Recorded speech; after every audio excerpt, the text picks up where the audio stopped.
Olá, queridos, a graça e a paz do Senhor Jesus com todos vocês que já fazem parte aí do nosso canal Cristianismo Inteligente. Estamos muito gratos a Deus por todo este projeto que estamos realizando de conversas, né? São diálogos, conversas informais sobre vários temas e sempre a partir de uma perspectiva da cosmovisão cristã. E no episódio de hoje a gente vai ter uma conversa sobre um tema que já começamos a desenvolver aqui em alguns episódios. A gente vai falar sobre homeschooling, um estilo de vida que ajuda pais cristãos a cumprir a sua primeira missão. Então a gente vai conversar mais uma vez sobre educação cristã, educação clássica também está aí, e a visão de mundo cristã a partir dessas referências, né, no âmbito educacional. E aí, para o nosso episódio hoje, nós convidamos a professora, Vanessa Galdino. Bem-vindo, Vanessa. Muito obrigada, professor. É uma bênção para a minha vida, né? Poder estar aqui. Uma alegria, viu? Uma alegria muito grande. E a paz do Senhor a todos. Amém. Vanessa é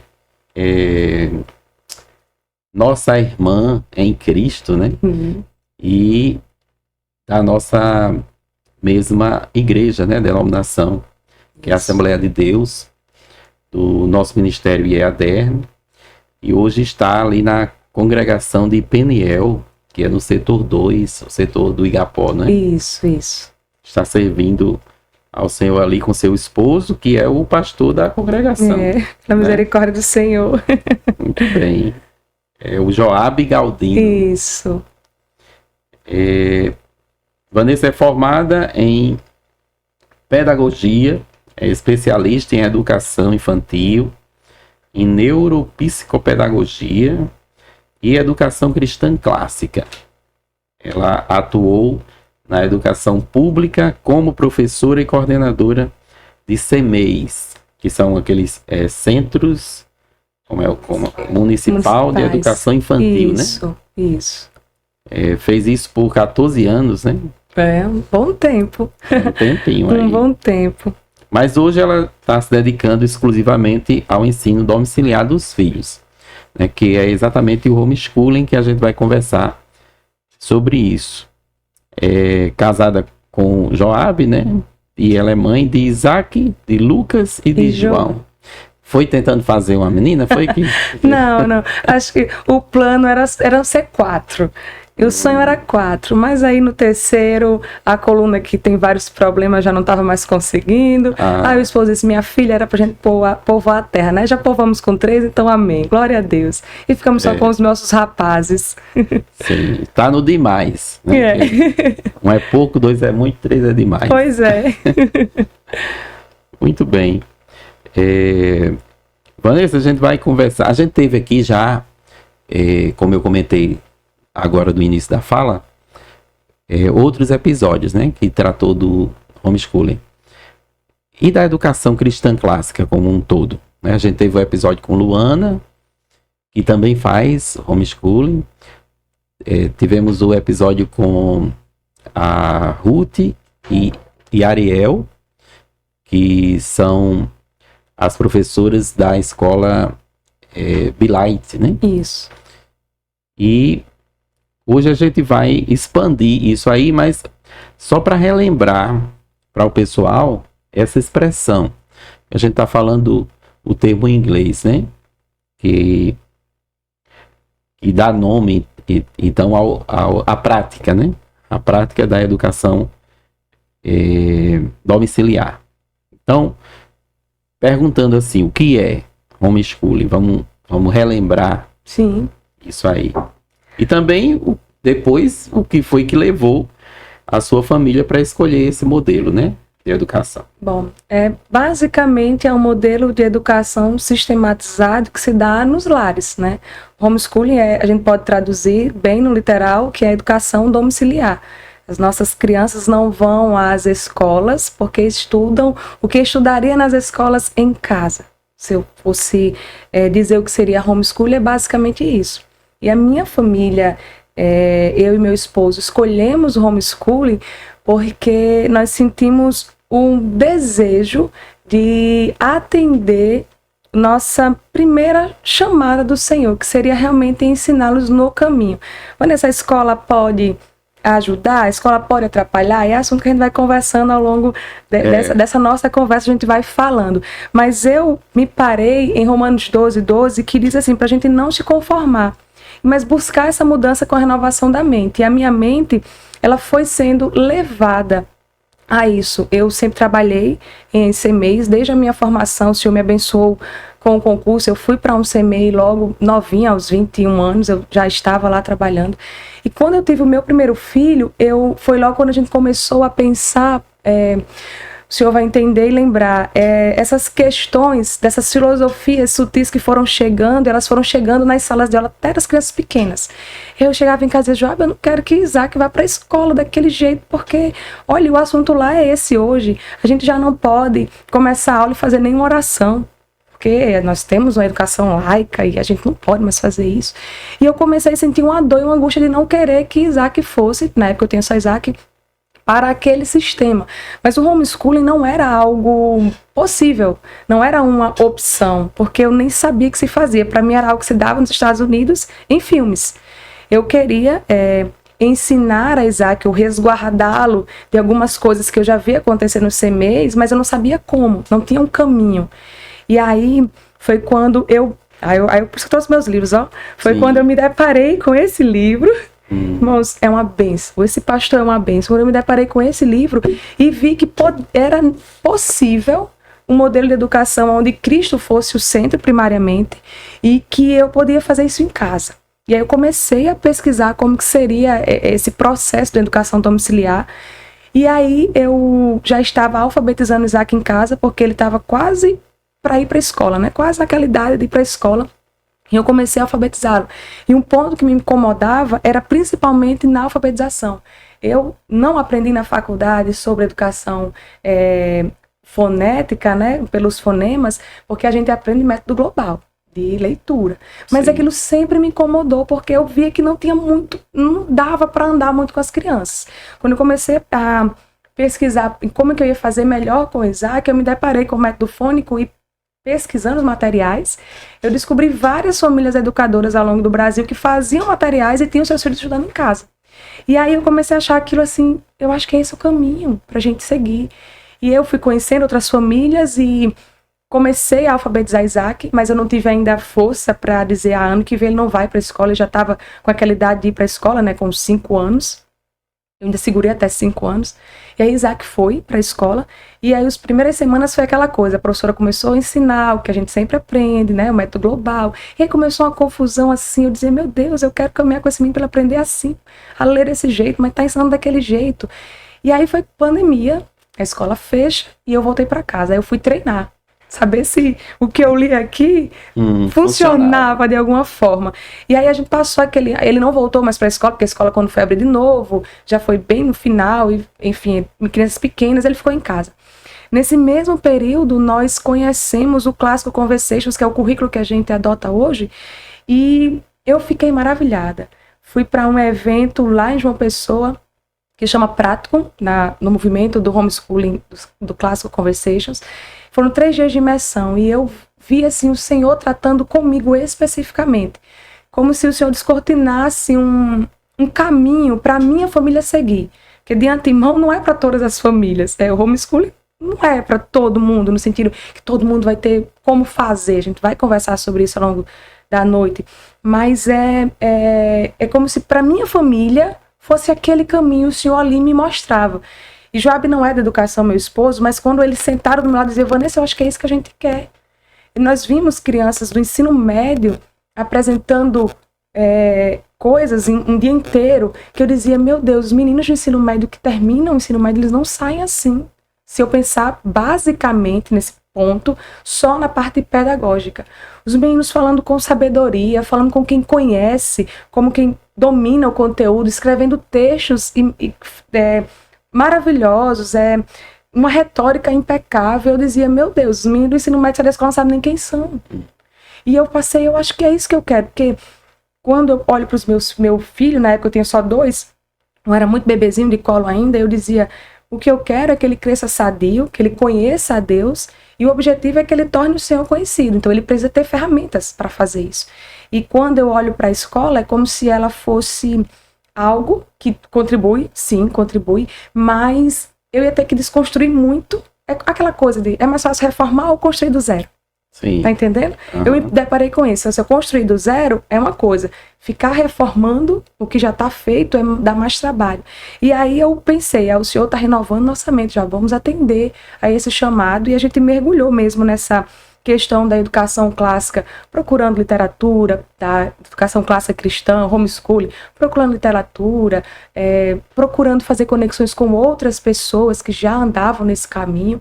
E aí eu sempre digo a todo mundo que pergunta, gente, foi o Senhor que chamou, a minha família, o Senhor chamou. E eu creio que o Senhor tem um propósito específico com a minha família, talvez até de compartilhar mais sobre, mas a primeira preocupação era essa, eu não queria que os meninos fossem para aquele sistema. E a outra coisa é de que eu queria ajuda no processo. Quando o Senhor me fez mãe, eu senti o peso da responsabilidade do que é criar uma alma eterna. Eu tinha ciência de que eu estava segurando, na primeira vez que eu vi meu filho Isaac, é uma alma eterna. Senhor, quem fez a alma foi tu. Senhor, quem fez esse para mim foi tu. Eu sou assim, sou uma reles pecadora. Não sei nem distinguir a mão direita da esquerda, Jesus. Eu preciso que o Senhor me revele o caminho. E eu encontrei na educação domiciliar, botando o Senhor como o início, o meio e o fim do nosso sistema de ensino, como um caminho possível para cuidar dessa alma eterna. Uhum. Foi isso que assentou no meu coração, foi isso que eu e Joabe, conversando, achamos que a gente poderia abrir mão de outras coisas, inclusive do meu emprego, a fim de viver mesmo essa educação em casa de uma forma plena, garantindo que nós vamos estar ocupados, principalmente em cuidar das almas eternas que o Senhor nos deu. É interessante esse seu depoimento, porque também o fato de você ser professora, você já estava atuando no ensino público, né? Ou mesmo se fosse no ensino privado, mas o currículo é o mesmo, né? Sim, sim. A tal da BNCC e aquelas leis, né, que estão ali. Então você já tem uma vivência de que há um modelo de ensino que não funciona. Que não funciona nem para o propósito da aprendizagem em si, que é o método global que você trouxe aí, e muito menos no sentido dos valores Sim. eternos, né? Sim. Dos princípios de Deus. Então, nos dois lados não dá conta. E aí você está inserida dentro daquele contexto, já percebendo tudo isso, para fazer essa virada, né? São muitas dores, né? As provas Brasil afora estão aí para nos dizer os resultados. A gente chega ao Enem, é uma prova de alto nível, que os meninos entram na faculdade, mas o que tem acontecido nas universidades federais hoje em dia é que o nível do curso está baixando um pouco, porque os meninos chegam e não sabem nem matemática básica. A gente fala, o índice de analfabetismo melhorou muito, as crianças não são mais analfabetas, sim, mas agora a gente não sabe nem ler, a gente lê, mas não interpreta. E na verdade, nós temos uma falência do sistema educacional como um todo. E se a gente pensasse só nisso, já seria suficiente para ligar a luz da alerta e dizer assim, então, o que eu posso fazer como mãe e pai? Porque a escola ela não está conseguindo lidar nem com o básico, que seria ensinar a parte básica do pedagógico, das disciplinas, enfim, para os nossos filhos. Mas existe a outra coisa que é pior ainda, que tudo aquilo que não confessa o nome de Jesus, mesmo que não diga nada, ele naturalmente está negando.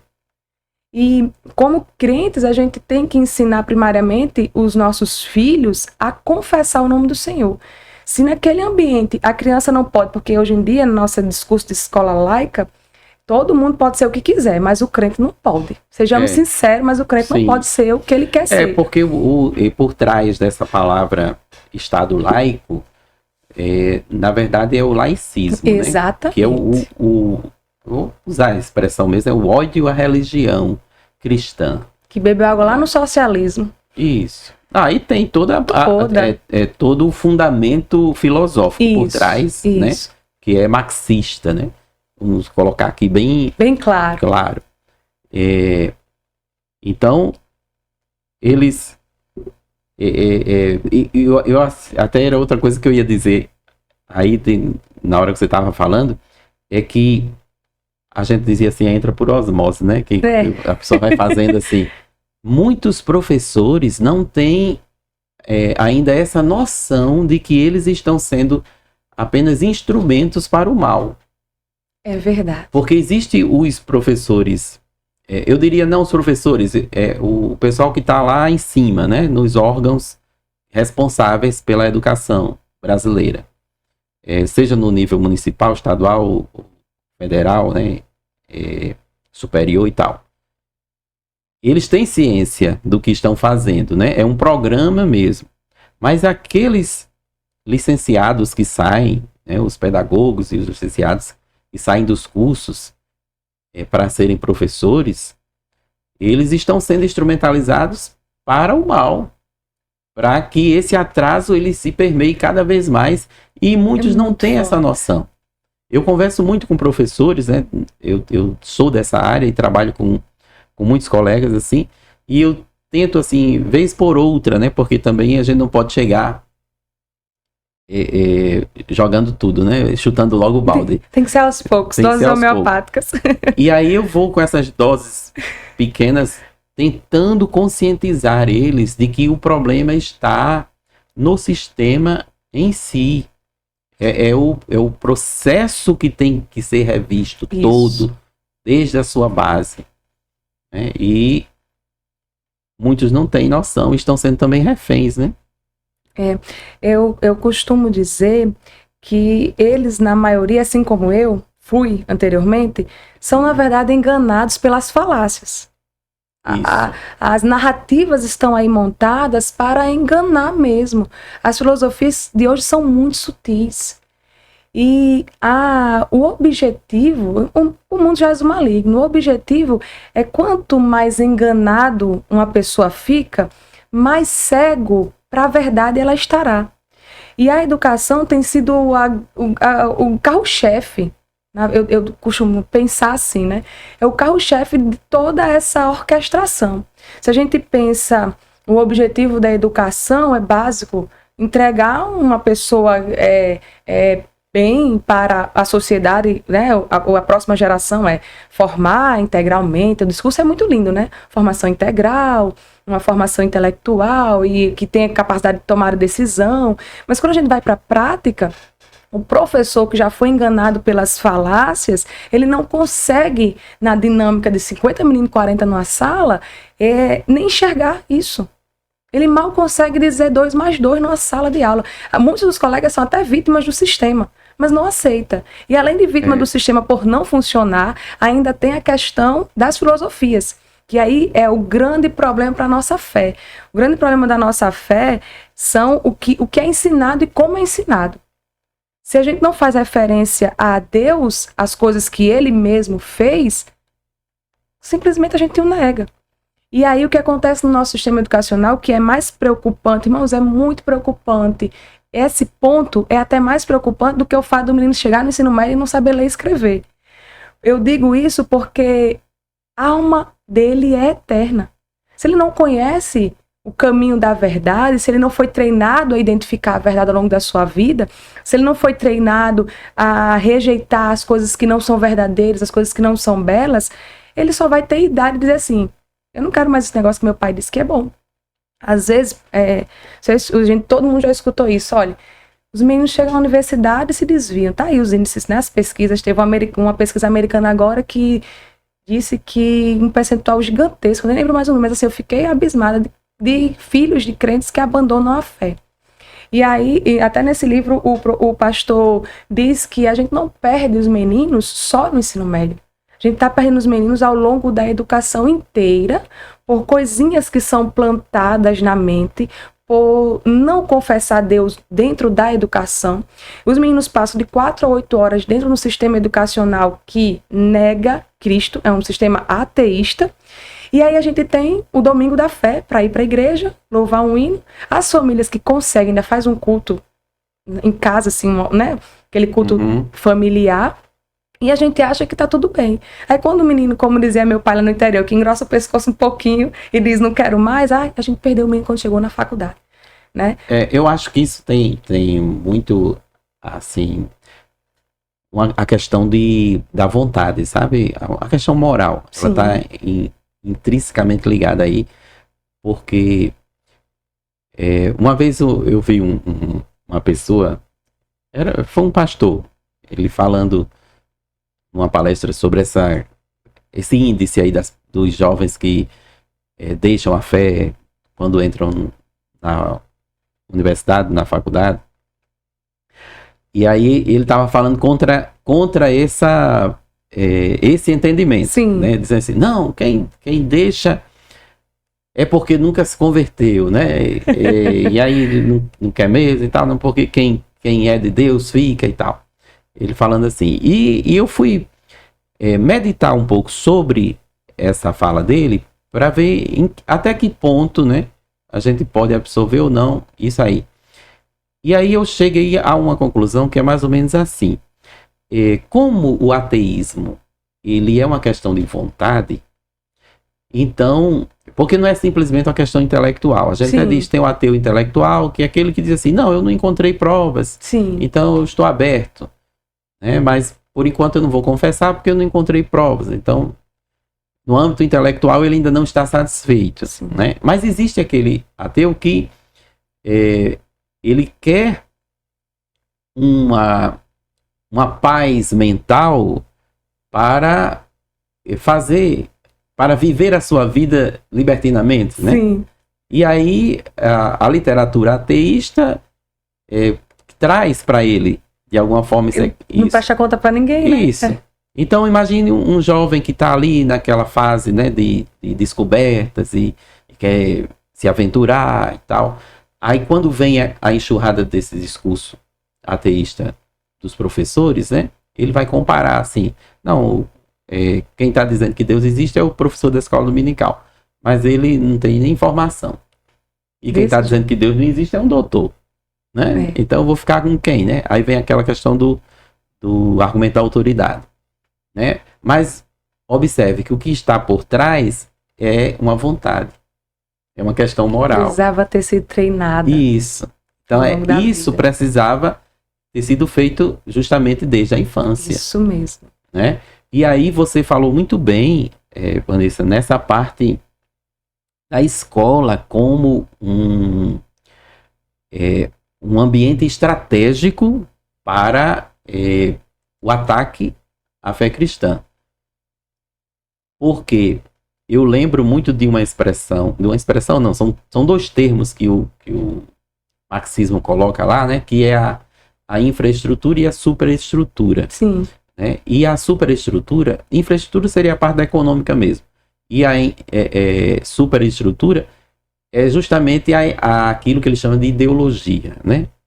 Que é o pensamento, o que move, a intelectualidade.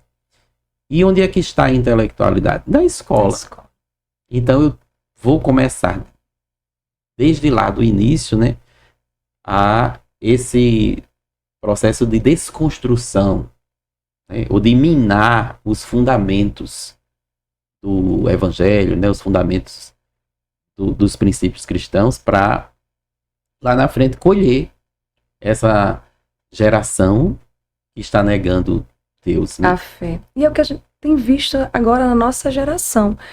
É uma coisa que eu sempre paro, eu fico entristecida, porque as próprias pessoas que cresceram comigo na igreja, eu olho assim, eu digo, Senhor, mas se perdeu no caminho. Sim, mas aí eu queria colocar também outro ponto que Sim, pode dizer. eu esqueci, que é assim, em que sentido aquela fala do pastor, Sim, né, sim. que jogou tudo para a questão não quem é de Deus fica Que e nunca tal. aceitou. Em que sentido existe alguma verdade ali? Eu penso que é uma fase que acontece na vida de todas as pessoas, porque a crise existencial ela aparece, ela né? aparece Em qualquer um. Se eu tenho esse fundamento desde a tenra idade, fica mais fácil. É como um alicerce, né? Isso. Mais forte. Fica mais fácil, então, de atravessar essa crise existencial.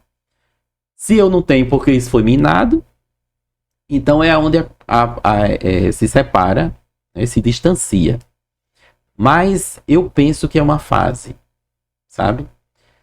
Aí eu diria assim, esses valores cristãos que precisam estar ali permeados em todas as disciplinas, eles vão funcionar justamente como a vacina, né? Que é o antídoto. Sim, o antídoto. Sim. Para que o veneno não estrague esse momento da crise existencial. Sim. Tem um ponto importante aí, professor, não sei se o senhor vai, mas vamos, né? Assim, sim. Um ponto importante. É o ponto de que eu penso que tudo parte da família, tudo é na família. Então, pense comigo. As ideias do Deus desse século é primeiro contra as famílias. Não é assim que a gente tem... Nós temos observado. Porque a família é a base. É a base. A gente tem minado, a gente tem desconfigurado pai, desconfigurado mãe, tem dito que criança pode fazer o que quer, e temos deixado nos enganar de que a gente não tem tempo para as crianças, elas podem ficar sendo educadas pelo celular muitas vezes, né? Ser direcionado pelos youtubers da vida. E aí o menino vai crescendo, aí tem uma filosofia que essa eu sou contra. Eu fico até brigando com o João. Meu Deus, esse menino tá batendo a porta da adolescência. Mas existe uma filosofia de que nós podemos aceitar que o menino agora é adolescente, então ele pode ser rebelde. É quase que unânime. A adolescência é rebeldia. Mas isso também já é falácia. De lá, porque a ideia é separar o pai do filho de toda forma. Então, você tem uma criança que você não tem mais, você diz, hoje em dia o mundo diz que você não tem tempo para ele, por isso você tem que botar na escola o dia todo, você tem que trabalhar, porque senão a gente não come, é quase assim, se não trabalhar, não come. Eu sei que não é sobre as escolhas que nós vamos fazer, porque a gente tem que trabalhar, todo mundo precisa comer, todo mundo precisa vestir, e a gente precisa trabalhar, então o menino vai para a escola, a gente vai conversar mais sobre isso. Não é sobre isso, é sobre... Eu tô muito cansado, eu fico no celular, o menino entrou na adolescência, eu aceito que ele vai dar trabalho um pouquinho, daqui a pouco a adolescência vai passar. E o menino diz o quê? Opa, eu sou adolescente agora, eu posso dar trabalho. Eu posso fazer o que eu quero. E aí isso vai chegando na idade dessa crise existencial e a criança não tem referência, porque ela agora estava inimiga do pai e da mãe, porque estava sendo adolescente. Você tá entendendo? Sim. E eu sempre... costumo dizer, isso também é fruto de falácia. Porque o menino adolescente, se a gente for olhar para a cultura do judeu, era exatamente a idade onde o pai ia ali celebrar que o menino completou a idade de fazer 12 anos e agora tem responsabilidades de homem, começava a viver junto com o pai, junto com a família, o que ele ia fazer daqui para frente, quais eram as suas responsabilidades. Principalmente a figura do menino. Inclusive, eram os meninos que iam ali aprender, né, junto com os sacerdotes, como é que deviam proceder, inclusive a palavra do Senhor, para depois, então, ensinar suas famílias dentro do que Deus queria. Eu acho que você está certíssima nisso aí, porque educação é disciplina. É disciplina, é treino. Exato. E assim, nós somos maus, o ser humano é mau. Sempre. Então, ele sempre vai fazer o que é errado. A disciplina vem justamente para que corrija ele na infância, né? O menino quando fica com a birra, né? Aí se joga no chão, aí começa a gritar. Já é pecado, gritando, querendo. Precisando ser tratado. E aí os pais estão ali para quê? Justamente para encaminhar ele na ordem, né? Que ele está em desordem. Porque a natureza má vai sempre para a desordem. É desse jeito. E isso é em todas as fases da vida. Isso mesmo. Então, a faixa etária, ela não pode ser desculpa. Nunca. Nós não podemos aceitar como desculpa. O Senhor nos chama para cuidar de almas eternas em todas as fases. E o Senhor não chamou a igreja nem a escola, o Senhor chamou pai e mãe. Por isso que o homeschooling ele é relevante para as famílias que vão poder aderir. Eu digo assim, porque quem não vai poder aderir? Meu irmão, olha, você não vai matricular na escola, não durma. Existem forças malignas lutando pela vida e o coração do seu filho. E essas forças dominam a escola secular, dominam a escola particular, dominam a escola pública, dominam a escola mais cara da cidade e a mais em conta. São planos arquitetados, filosofias lançadas de doses homeopáticas, e hoje em dia, mas nem tanto, porque a gente tem uma cultura hoje em dia aí que também influencia. Então aí as cantoras famosas que cantam as músicas mais que a gente não consegue nem ouvir, mas as crianças têm acesso na internet num videozinho que vê. E essa cultura, a Disney tá aí para dizer o que pra gente? E aí, essas músicas que a gente não pode nem pronunciar, porque... Não combina com o momento. Combina, pode no intervalo, mas fazer uma oração, não pode. Uma evangelização, não tá podendo mais, porque o Estado é laico. Pois é. E aí, então, o que eu preciso dizer é que, ok, a gente não vai tirar o menino da escola e começar a estudar em casa, mas a gente não pode descansar, entender de que a batalha está travada no âmbito da espiritualidade. Está travada e ela é ferrenha, é para ganhar a alma e o coração das nossas crianças. Quando o Senhor vai lá em Deuteronômio e diz assim, lembra o chama, né? Ouve, ó Israel. Quando o Senhor diz, ouve, você vai fazer o quê? Você vai amar a Deus acima de todas as coisas. Você vai viver para o Senhor com a mente, com o coração, com tudo. E você vai também dizer para o seu menino, você tem que viver assim. Vai pregar na parede, vai escrever na mão. É o pai e a mãe.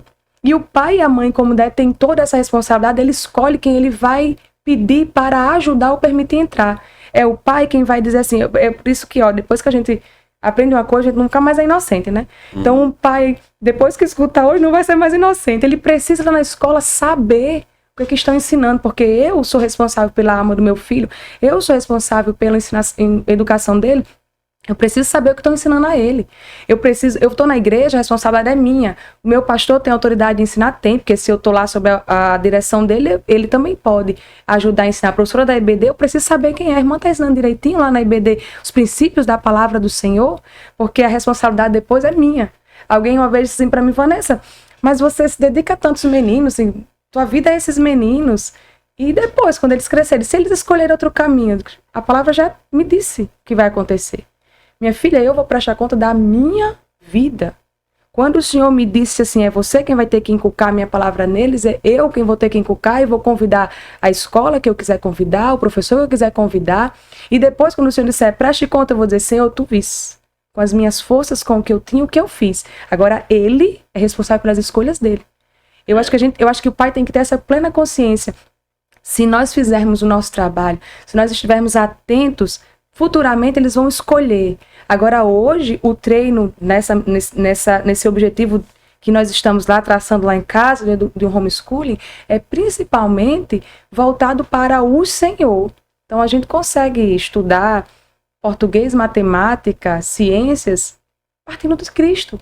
Por sua revelação, aí a natureza, a palavra do próprio Cristo é conteúdo, né? Tudo que a gente pensa, a educação cristã, eu achava, professor, que ela se dava ao domingo na igreja, e a gente tem costume de separar, né? Compartimentar a nossa vida. A hora de ir para a escola, a hora de trabalhar. O podcast do professor Marcos Eberlin, que eu estava assistindo recentemente, e ele dizendo, de segunda a sexta eu era darwinista. Aí no domingo eu ia para a igreja. Quase isso, quase isso. Até que caiu a ficha, disse, não, tá errado. Tá errado, porque o darwinismo é uma teoria, é uma narrativa, é um conteúdo a ser estudado, mas ele tem o seu espaço como conteúdo a ser estudado. A verdade é a revelação de Deus. O que o Senhor fala sobre isso? Eu preciso olhar para a ciência com o óculos da palavra do Senhor. E como eu não sei fazer isso, eu estou tentando aprender para ensinar os meus filhos, para quando tiver da minha idade, eles já estarem com esse óculos organizado assim, na lente correta. Porque as coisas que a gente estuda, os conteúdos, os livros, quando a gente vai escolher, a gente escolhe um conteúdo, um livro cristão. os pais homeschools costumam dizer que é 2 gerações sendo salvas, a do filho e a do pai. É basicamente isso. Eu me deparo com um currículo de história que nós usamos com os meninos lá em casa, são 4 volumes de um livro de história cronológica. É um currículo americano, hoje ele não é mais vendido no Brasil, porque a única pessoa que tem autorização para vender venceu e o dono do livro não quis renovar. Mas é um currículo, é tão lindo que eu termino a aula, tem dia que chorando de um texto que eu li, como que a pessoa, inspirada por Deus, consegue estudar o povo, os sumérios, e eles conseguem botar na Bíblia, coloca um versículo, explica a providência de Deus naquele povo, e eu fico pensando, meu Deus, eu estava no ensino médio, eu estudei sobre isso, mas eu não vi nada disso. Perceba, é possível estudar dando glória a Cristo, sabendo que veio de Cristo e que volta para Ele. Porque o Senhor é dono da história. O Senhor está lá regendo a história. Um material que nós estudamos esse ano de ciência era sobre o corpo humano, e eu terminava as aulas e digo, meu Deus, isso aqui é teologia pura. A gente está estudando um órgão do corpo humano, um sistema respiratório, e a gente consegue fazer referência a vários textos bíblicos, a lembrar de coisas que estão na Bíblia sobre alguém um fôlego de vida, quando o Senhor era informe, enfim, um material todo embriagado, acho que a palavra é basicamente esse o sentido, todo embriagado de teologia. Eu fui acostumada a dizer assim, meu pai dizia que a gente não podia estudar muita teologia, muita teologia às vezes, aí depois ele, não, a gente tem que estudar teologia, porque é conhecendo a Jesus, mas hoje eu entendo a falar dele, porque na época dele era como se os irmãos fossem deixar de ser crente, porque agora tá pensando as coisas da Bíblia. E hoje, eu sei, ele já sabe disso, porque o Senhor também já clareou a mente dele, clareia a minha, e eu percebo, eu não preciso esperar ter 20 anos para entrar na faculdade de teologia. Eu posso viver teologia diariamente, na minha vida, sim, no cotidiano, nas coisas que eu estou estudando. Esse exercício é bom, de pegar as matérias da escola, né? Ciência, história, matemática, né? Que é a inteligibilidade do mundo, sim, né? Sim. Pela matemática. E encontrar Deus em todas elas. Né? É um exercício interessante de fazer, porque você vai encontrar. Vai. Né? Ou seja, a teologia, ela está em tudo. Porque é Deus em tudo, né? Se ele é o criador de tudo, né? Tem uma frase de um cientista americano, o Robert Jastrow, que ele faz uma comparação, né? Ele diz que eram os cientistas subindo o pico mais alto da montanha, né? E aí quando eles chegam lá, no topo, aí eles encontram um bando de teólogos que saúda eles. A gente já está aqui há muito tempo. É interessante. Bom, vamos prosseguir mais. Vamos lá. Aí sobre a educação cristã genuína, né, que pode ser vivida pelas famílias nos lares. Essa educação é o ponto que eu volto para Deuteronômio 6, né, que a gente já conversou um pouco. Sim. É papel do pai.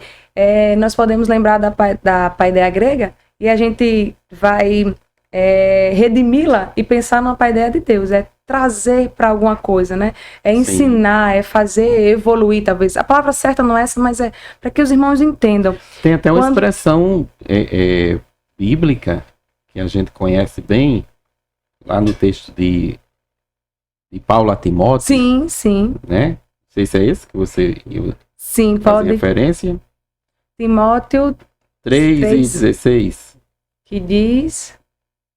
Acho que deixa eu achar aqui. Né? É primeiro. 1 Timóteo 3:16. Não, primeiro não. 2 Timóteo 3:16. Pronto. Quando ele diz toda a escritura é divinamente inspirada e proveitosa para ensinar, para redarguir, para corrigir, para instruir justiça. Sim. Né? Essa expressão... Instruir é exatamente o termo, né? O termo da paideia de Deus. É o termo de que nós podemos viver uma fé cristã que busca um desenvolvimento completo do ser humano, olhando para Deus. E a métrica, assim, o tamanho é Jesus. É olhar para uma educação que termina em sabedoria. Porque o princípio de tudo, a palavra do Senhor já nos diz em Provérbios que o princípio da sabedoria é temer ao Senhor. Então, como que eu quero um ser sábio, um ser inteligente, mas que ele não faz ou não vive o propósito que é temer ao Senhor? Então, para ser completa, uma educação ela só é completa se ela fizer referência a Deus. Sem uma referência a Deus, ela não é completa, porque a finalidade é um homem só, um homem que vai morrer e acabou os seus dias. A alma eterna dele não vai gozar da eternidade com Cristo. Então, sim, o propósito final da educação é a glorificação de Deus. E aí, quando a gente pensa uma paideia cristã, é exatamente a ideia de que essa criança, esse jovem, ele vai estar sendo treinado a reconhecer Deus em tudo. Eu acho isso lindo e fantástico, porque eu não fui treinada a isso. Eu fui treinada nos compartimentos. Uma hora eu estou estudando e eu estudo português e matemática. Uma hora eu vou trabalhar e eu estou trabalhando, vou dar o testemunho muitas vezes na roupa, e como eu falo, mas no domingo eu sou crente, mas eu sou crente a semana toda. É basicamente assim. Quando eu entendo que é uma cosmovisão que deve guiar tudo na minha vida, eu começo a enxergar Deus na matemática.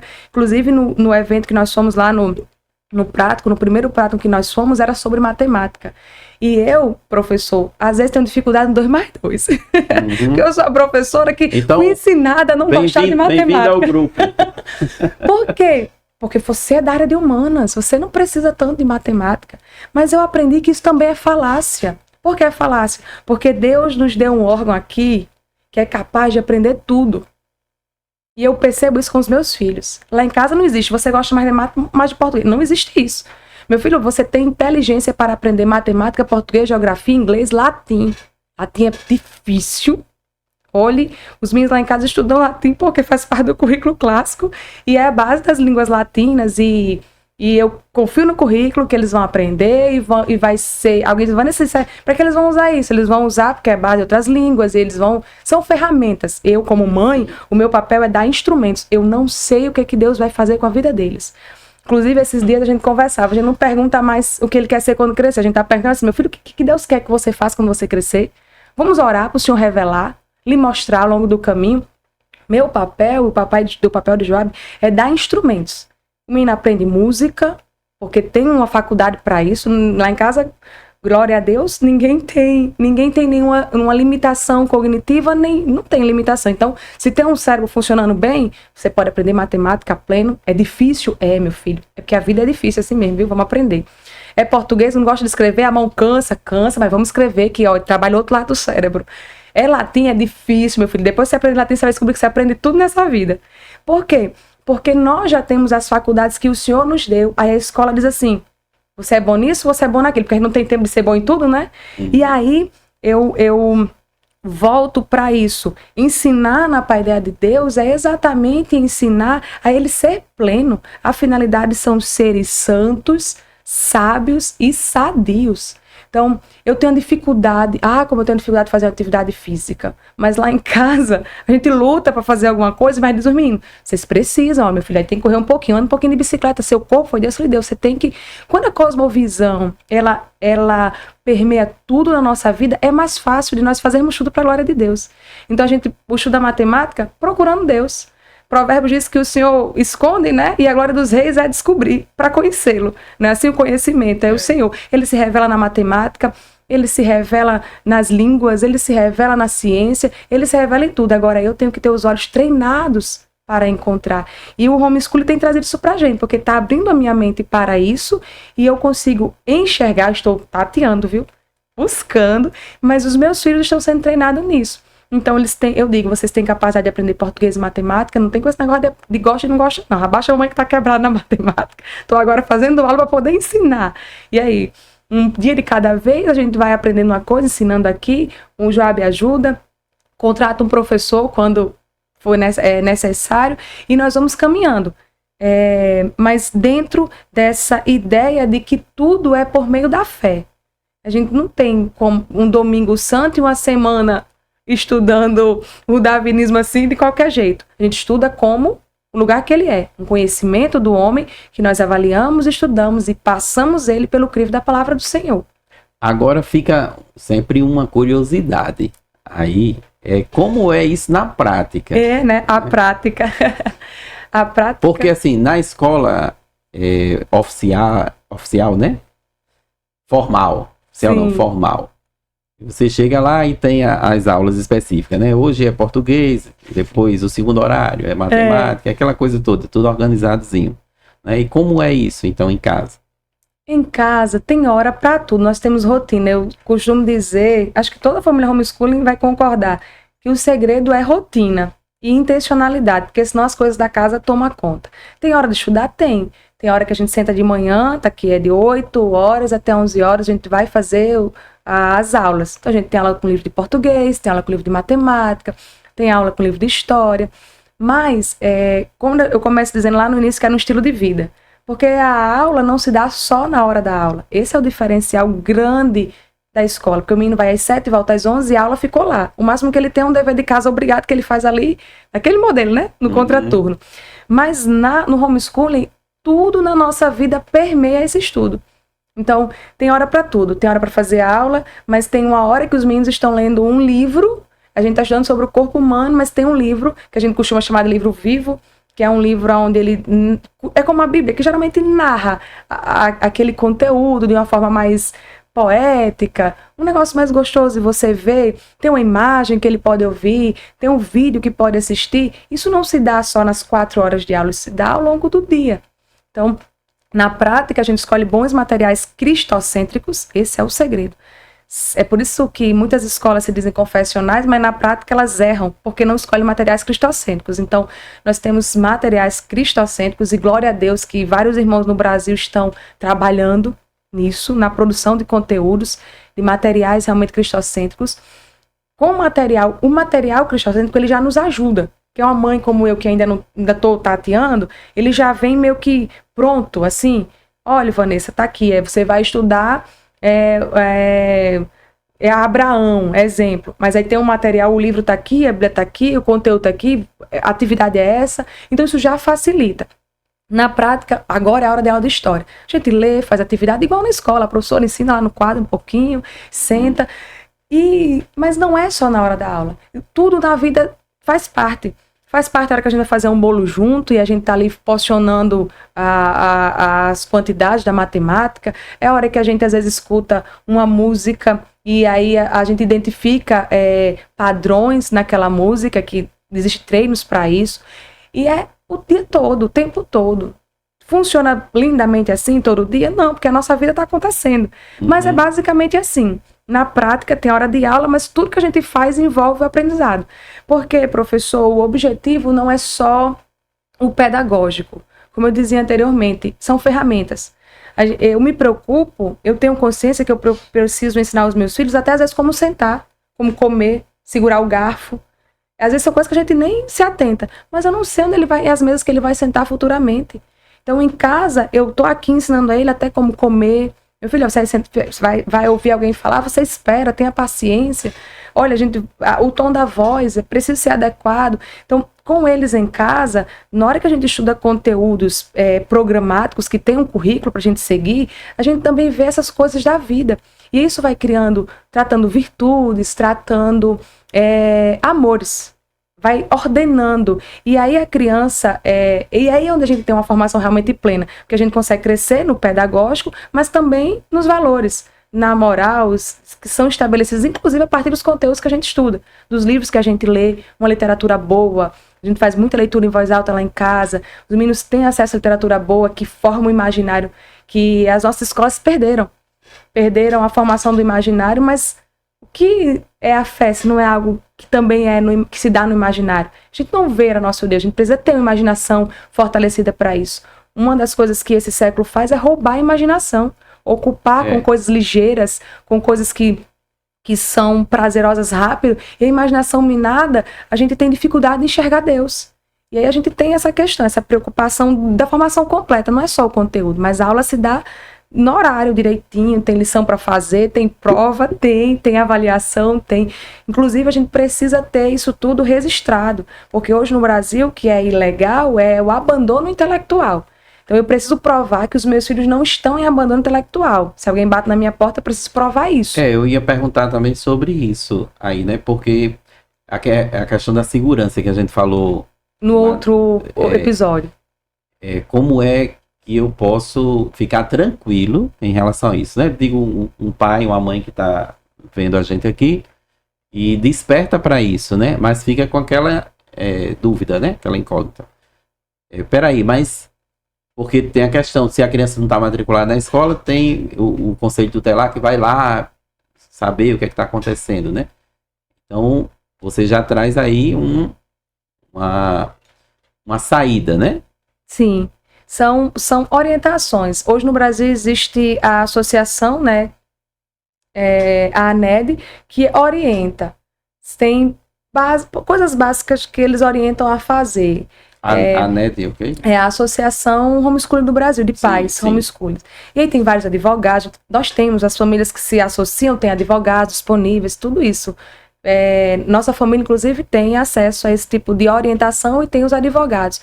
Mas a primeira orientação é essa. Ilegal é abandono intelectual. E abandono intelectual, às vezes, se dá, às vezes, até quando o menino está na escola. A gente precisa até ficar atento a isso, né? Então, uma coisa que as famílias homeschooling fazem é registrar. A gente guarda tudo. Tem planejamento? Tem. Tem avaliação? Tem. Tem atividades que foram feitas, arquivadas assim, 2018, tá aqui, tudo que a gente fez em 2018. Em algum cantinho lá da casa, tá guardado. Porque isso prova que a criança não esteve em abandono intelectual. O que a gente não tem no Brasil é legislação para orientar o funcionamento. E aí as famílias têm liberdade de fazer o homeschooling como querem. Mas assim... Se alguma fiscalização bater lá na sua casa, aí você manda o seu menino falar em latim. Falar em latim para ele.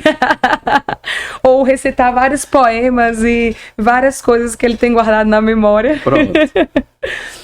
Mas isso traz uma insegurança, mas ao mesmo tempo...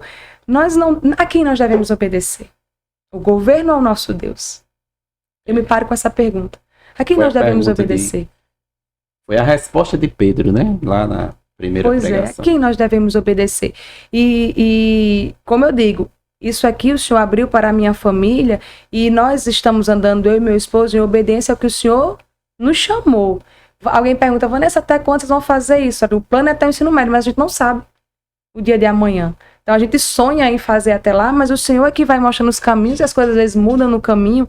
Mas assim, o objetivo é entregá-los só na faculdade. E aí, a gente passa até, o pastor aqui nesse livro até fala sobre isso, que não existe um exército que fica mandando soldados preparados para a batalha. O exército treina, o soldado passa... Os aspirantes, coitados, sofrem um bocado, né? Ali para aprender, pelo menos segurar a arma, correr, ficar acordado. E quando está pronto, é que ele vai ser aí entregue para as batalhas. O nosso objetivo é preparar esse soldado. Eu quero que meu filho, o meu objetivo é que ele seja salvo, mas quando ele tiver condições de ser salvo. Ele vai ter condições quando ele tiver com o estudo organizado, esse alicerce todo pronto, e aí ele vai, na idade correta, defender a fé, ser um apologeta, até com teologia que ele estudou, e a oração é que o Senhor alinhe o coração ao Senhor, que é espiritual também, isso não é só preto no branco, né? É espiritual. E no final ele é um soldado preparado. Mas até lá é assim que a gente caminha. Muito bem. Já falamos sobre a parte do planejamento, da avaliação, né? Você queria colocar mais? Não, sobre isso é basicamente como a escola. A gente precisa ter. Sim. Precisa ter. Não é nada solto. O homeschooling não é assim, o menino vai ficar em casa fazendo nada. Não existe isso. Isso seria negligência da parte de um pai. Muito grande, né? É até crime, eu posso dizer assim. Mas precisa. Vanessa, mas eu não sou professora, não tem problema, é só estudar. A gente aprende a fazer, um planejamento. Inclusive, um planejamento que hoje a escola clama por fazer, que é individualizado. Você tem condições de olhar para a criança, seu aluno, seu filho e dizer, ele precisa aprender isso, ele está nesse ponto, precisa dar esse próximo passo. O documento legal diz que uma criança de 4 anos precisa saber isso, uma criança de 6 anos precisa... E o que é que meu filho já está sabendo? Precisa ter essa consciência. Poxa, a educação do menino está nas minhas mãos. Então, na hora que eu olho para o meu Isaac de 9 anos, Isaac tem competências, eu faço aquelas provas com ele, né? As provas que as meninas fazem na escola, as provas que vêm do MEC. E aí, isso aqui Isaac precisa melhorar, isso aqui Isaac já passou de nível, ele já fez a prova do 5º ano, mas ele está no 3º ainda. Então eu consigo comparar se a gente está andando para um bom na parte pedagógica, porque eu sei que no âmbito espiritual ele está guardado. Eu estou aqui treinando ele na palavra do Senhor. Estou lá em Efésios, na disciplina e na demonstração do Senhor. Mas na parte pedagógica eu preciso dar conta. Tendo em mente que a finalidade dele é glorificar o nome do Senhor, mas ele precisa das ferramentas do pedagógico para poder executar o que Deus quer para a vida dele. Eu sempre coloco assim. O objetivo é a alma, é a vida eterna, é ser santo, sábio e sadio. E as ferramentas pedagógicas, o português, a matemática e a ciência, são ferramentas que ele vai usar para executar o ministério dele, o trabalho dele, aquilo que Deus quer que ele faça. Na ordem correta, o Senhor vai se apresentando cada dia mais. É isso que eu vejo lá em casa, tanto na minha vida como na deles. Uhum. E você falou aí muito que você tá fazendo isso. Os 3 meninos, né? Aí a pergunta que não quer calar, né? E qual é o papel de Joabe nisso? Qual é o papel do pai? Joabe, né? Sem ele não dava certo. O pai, muitos pais são tutores. No âmbito do homeschooling, educação domiciliar, a gente chama de tutor aquele que direciona o ensino. Às vezes é o pai e a mãe. Lá em casa sou eu, que sou a tutora dos meninos nesse quesito. Joabe é o diretor da escola. O financeiro também. Todo problema vai passar a direção. Vocês querem falar com o diretor? Eu digo logo assim, os meus, espera aí, que a gente vai falar com o papai agora não. Mas a figura do pai é a mesma figura da Bíblia. Ele é o sacerdote da nossa casa. Tudo parte dele. Então os meninos têm consciência de que o pai deles é autoridade. Sempre que tem qualquer conflito, o pai que resolve. É Joabe também que ajuda a professora, né? Que às vezes quando tá meio cansada, ele, minha filha, vamos dar a dose. Ele é quem direciona tudo. Porque mesmo sendo minha responsabilidade de organização pedagógica, no final a responsabilidade é dele. É a Bíblia quem diz. Então eu estou sobre a responsabilidade do meu esposo. Toda decisão que a gente toma na educação dos meninos, mesmo que ele não tenha tanto entendimento do que é a educação, ele senta, a gente conversa, digo, meu filho, isso aqui tá dizendo aqui, olha, a gente leu esse livro junto, a gente lê junto um livro, aí a gente às vezes não consegue, aí ele lê o outro livro, aí nós vamos caminhar por aqui. Porque no final, a responsabilidade é dele como pai, como sacerdote do nosso lar. E aí, além do financeiro, além de ser o diretor, ele é o pastor lá de casa. Então, a ordem é dele. E eu sou só a professora que tô lá cuidando dos nossos filhos. Sim. Porque se der alguma coisa errada... é responsabilidade dele. Quem vai falar é o diretor. E os alunos já sabem. Às vezes eles estão... A gente, um dia mais agitado, né? Eu digo logo, Lucas, vá falar com o diretor. A Joabe já sabe. Ele chega lá, papai, meu filho, vamos resolver assim, assim, assim. E aí, irmãos, nós temos também um privilégio, porque Joabe trabalha de casa, Joabe trabalha em home office, então nós passamos os 5 o dia todo em casa, isso é um privilégio. Eu digo aos meus filhos, vocês são privilegiados, o Senhor tem nos abençoado grandemente.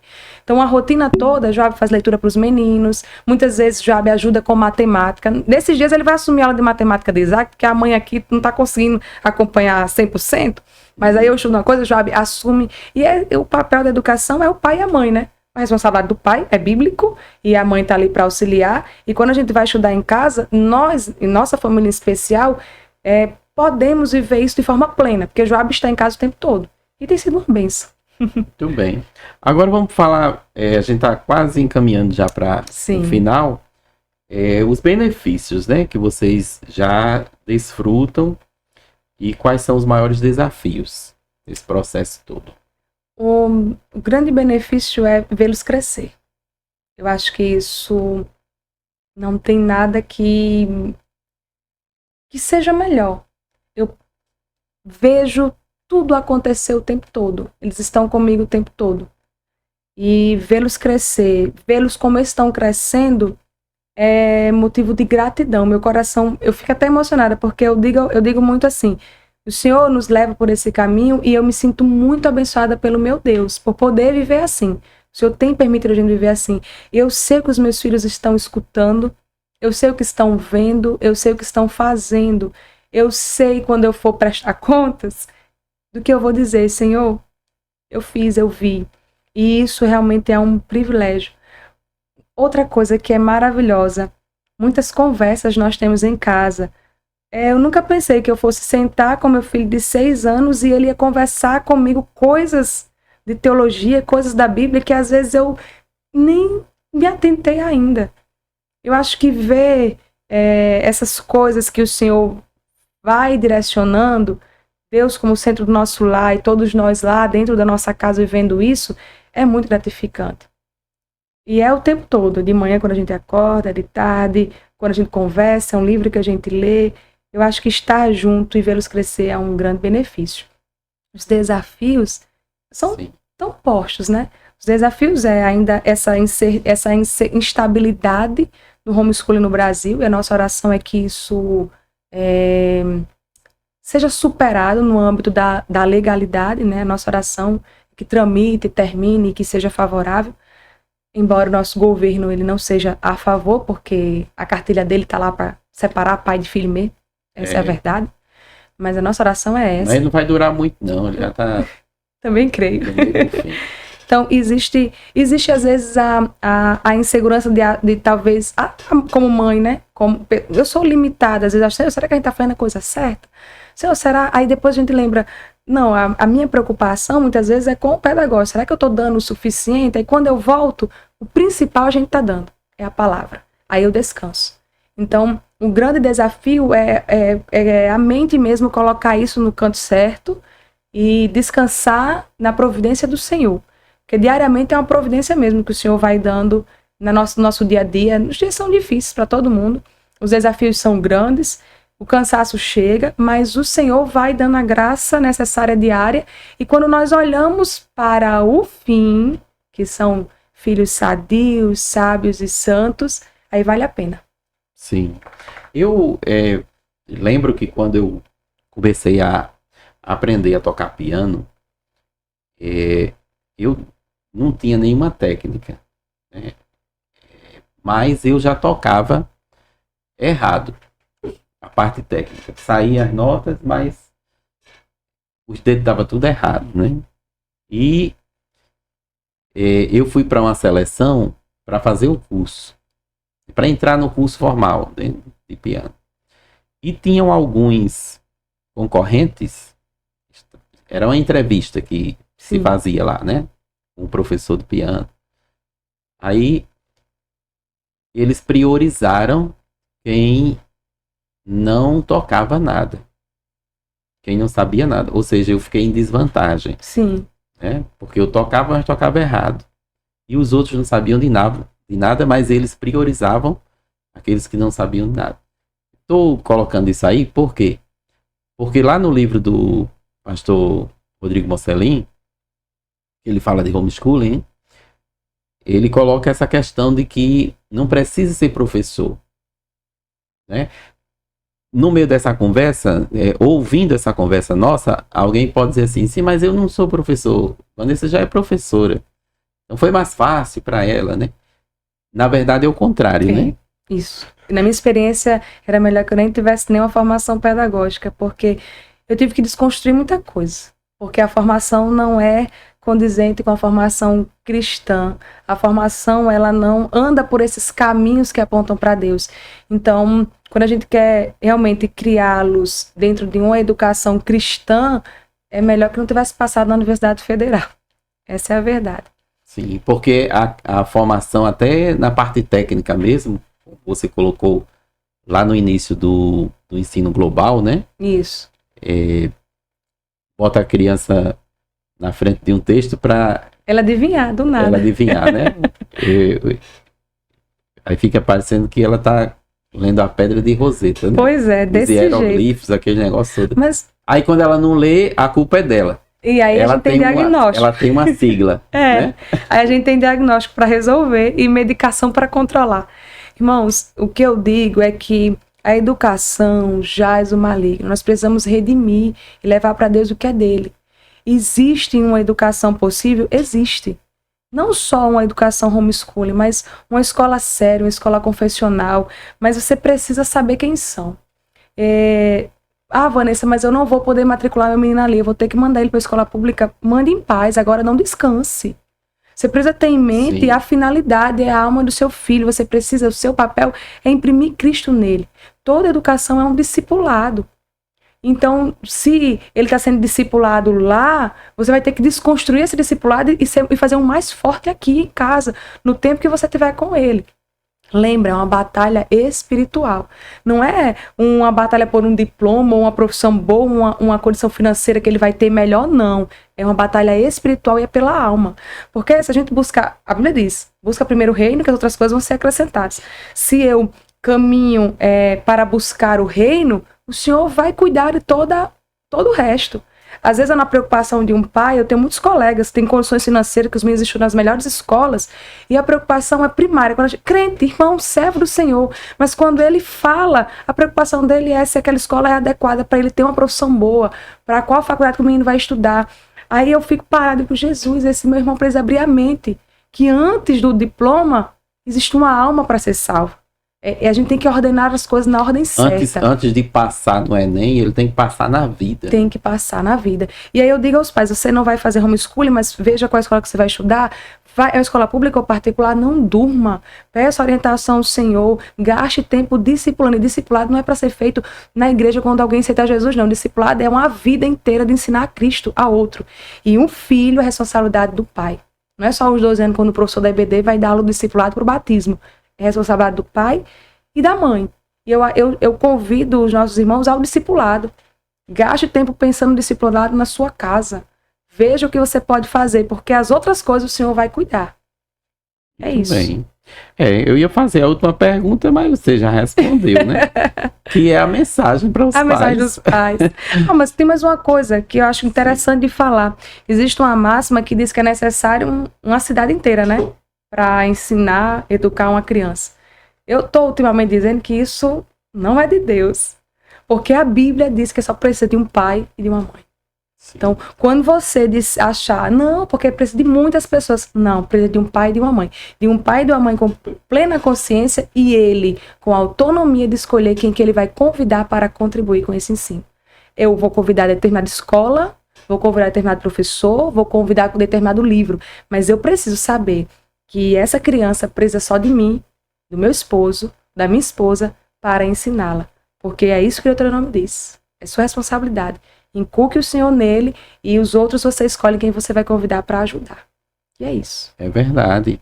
A gente falando assim sobre a educação e pensando historicamente assim na sequência, né, fazer assim um panorama histórico de quando começou, a gente vai ver que a educação ela começou no lar. Era familiar. A escola surge por necessidade das indústrias, né? Assim.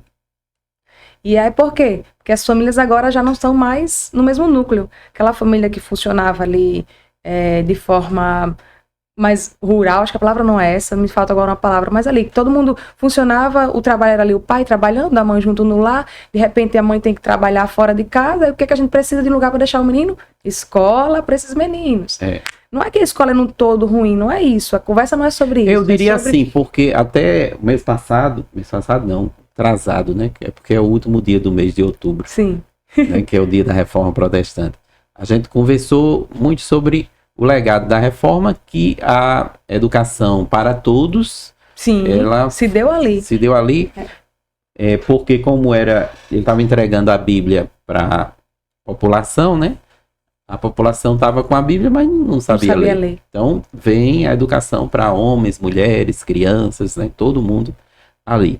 Mas veja que até ali, naquele momento em que se cria instituições públicas para a educação, para o ensino, né, a alfabetização, o que motiva, né, o princípio que está por trás, ele é bíblico, ele é cristão, é um valor mesmo espiritual.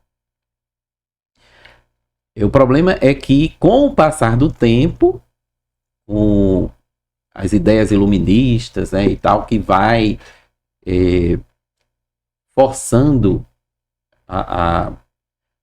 eu diria assim, uma sociedade já imersa no pecado, né, a se afastar cada vez mais e encontrar explicações intelectuais para isso, né, para esse afastamento. Aí vem as filosofias, né? O homem não é mau, a sociedade que fica corrompendo e etc e tal. Né? Deus não criou porque foi evolução. Feito, né, do acaso. Exato. Então, tudo isso foi fazendo com que a educação ela perdesse essa essência que ela tinha lá no início. Que era apontar para a verdade. Exatamente. E aí a gente perde, mas eu sempre, ultimamente tenho falado muito sobre isso. Nós, crentes, não relativizamos a verdade. Ela é absoluta. Mas existem outras características de Deus, que é a bondade e a beleza, que também não deveriam ser por nós negligenciadas. Hoje em dia, com um olho que não vê mais coisas belas ou não está treinado a saber o que é belo, a gente aceita qualquer coisa como belo e corrompe o nosso imaginário do que é a beleza do nosso Deus. E a educação faz isso. O nosso Deus é bom, mas hoje em dia, olha, o que é bom para mim não é bom para você, pode ser assim. Essas filosofias que vão relativizando as coisas, elas vão minando o nosso intelecto, a nossa cosmovisão. As pessoas vão repetindo muito isso, né? Acham que é normal. A beleza está nos olhos de quem vê. Não está, porque Deus é padrão de beleza, então a gente não pode negociar a beleza. Você pode, pessoal, tranquilamente dizer que as obras de Oscar Niemeyer são feias. É verdade, eu concordo plenamente. Né? Porque essa evolução aí da arte dele não é adequada. É um arquiteto, intelectual, foi que construiu Brasília. Uma coisa horrorosa. É verdade, né? Eu concordo, não tem beleza. Tem ausência, porque são detalhes. Mas isso aí é a arquitetura para o conforto, né? Primeiro, e depois para aquela ideia de nem conforto, né? Mas é aquela ideia de que a gente simplifica, minimalista, porque a nossa vida tem que tirar muitas coisas, mas o nosso Deus não é minimalista. O nosso Deus é rico em detalhes. Eu dei um exemplo aqui de Niemeyer, né? Porque é mais fácil da gente ver. E tem um monte aí que a gente podia até falar. Mas o que está por trás ali? Uma filosofia ateísta. Perceba como nós precisamos ter uma cosmovisão alinhada. Eu sempre digo, olha, Deus tem detalhes. Nós precisamos ter essa sensibilidade para buscar o Senhor em tudo. E aí, Vanessa, às vezes alguém diz, Vanessa, mas eu não tenho mais tempo, não tenho paciência. Eu digo, minha filha, crie, arrume, porque a gente está falando de tempo de você procurar Deus. Você olhar para o Senhor e reconhecê-lo. Tem coisa mais incrível do que você sentar de frente para o mar e ficar contemplando. Sérgio já disse que a gente o homem hoje não tem falta mais de maravilhas, é falta de maravilhamento, né? Acho que é assim a frase que ele diz. Então, são muitas maravilhas para a gente estar contemplando, a gente estar olhando o Senhor, enxergando Deus na sua criação, mas os nossos olhos não estão mais vendo. E a nossa fé vai minando, vai sendo minada, vai ficando tão básica. É como se o Senhor quisesse nos revelar isso e a gente está vendo só aqui. E aí a gente precisa voltar e olhar para o Senhor, para aquilo que Ele quer nos mostrar, quer nos revelar, abrir nossa mente. A gente não sabe, mas existe uma ferramenta poderosa que é a oração. A oração pode trazer. Senhor, eu não sei, olha, o professor conversou com Vanessa ali no podcast que eu não sei nada daquilo. Sou leigo, mais que nem todo mundo. Me revela, me mostra um caminho. Às vezes um livro que a gente lê, eu não gosto de ler, aprenda a gostar. Tá aqui a Bíblia todinha para você aprender. A gente tem que sair dessa zona do conforto de quem apenas está escutando falácias e acreditando e abrir os olhos para que o Senhor quer nos ensinar. Precisa sair e dar o próximo passo. Foi isso que nós fizemos lá em casa. E se eu pudesse dizer para todo mundo, ele tem que fazer isso. Quando uma amiga disse para mim, Vanessa, você leu tantos livros, eu não li nenhum. Eu às vezes nem termino. Aí eu vou pro próximo, eu digo, eu volto, peraí que eu vou consultar de novo. Tem tempo de ler? A gente tem que criar. Se eu tenho que correr atrás do prejuízo. Tá para todo mundo, a vida de ninguém tá com tempo livre não, mas a gente tem que fazer, eu tenho que priorizar o que Deus quer pra gente. Se o Senhor tá me mostrando esse caminho, eu tenho que seguir, sair da preguiça muitas vezes. A gente tem que vencer muitas vezes o pecado da preguiça, às vezes a negligência, e pedir ao Senhor em oração para que Ele nos direcione e nos mostre o caminho. E o Senhor vai mostrar, porque o primeiro interessado nas nossas almas eternas e nas almas eternas dos nossos filhos é Ele. Foi Ele mesmo quem pensou tudo dessa forma, de um pai cuidando de um filho durante da vida, e no final para devolver para Ele. Então Ele vai nos ajudar no processo. A gente só precisa buscá-lo para que Ele nos mostre, porque sempre tem um caminho que Ele vai nos mostrar. Amém. Bom, agora eu quero terminar lhe dando um presente. Isso, que coisa mais importante. Fiquei até emocionada. Eita, que lindo! Amei! Presente que tem tudo a ver, né? Eu amei! para você cuidar. Vou ajudar, meus ajudantes vão ajudar lá em casa. Pronto, acrescente no currículo, né? Sim. Na aprendizagem. Vamos estudar botânica. Pronto. Bom, Vanessa, quero agradecer sua participação aqui, enriquecendo, né, por demais nosso espaço. Eu tenho certeza que, assim como os outros episódios sobre educação têm alcançado, né, este também vai alcançar Amém. muitas vidas e que cada um seja beneficiado, né, seja abençoado com esse conteúdo e que a sua vida possa realmente ser transformada. Então, muito obrigado. Que Deus abençoe e faça prosperar cada vez mais. Amém. Esse projeto domiciliar, né? Amém. Vamos dizer Amém. assim. Que o Senhor nos abençoe e continue a revelar o caminho que a gente tem para seguir. Segura a nossa mão bem firme para que a gente sirva ao propósito. Amém. Deus abençoe então a todos e até o próximo episódio.